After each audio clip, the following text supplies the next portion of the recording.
তো বন্ধুরা ফাইনালি আবারও চলে আসলাম একটা ভিডিও নিয়ে। দেখতে পাচ্ছেন সুন্দরবনে বোট রেস। এদিকে দেখেন একটা বোট আছে, আবার এটা বাদশা বোট, এমবি বাদশা বোটে 200 যাত্রী আছে। আমাদের রাজা বোটে আছে 100 যাত্রী আছে। তাজ বোটে আছে 200 যাত্রী, এবং আমাদের সবুজ সাথীতে আছে 250 আছে। দেখেন বোট রেস হচ্ছে।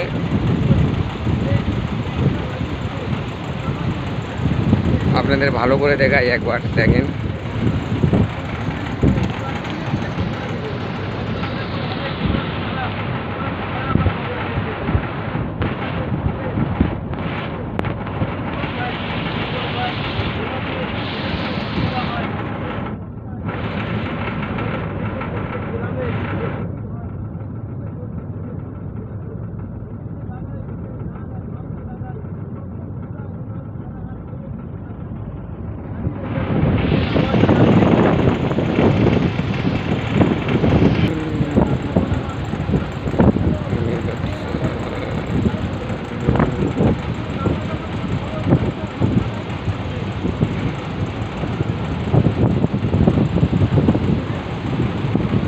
এমবি তাজ।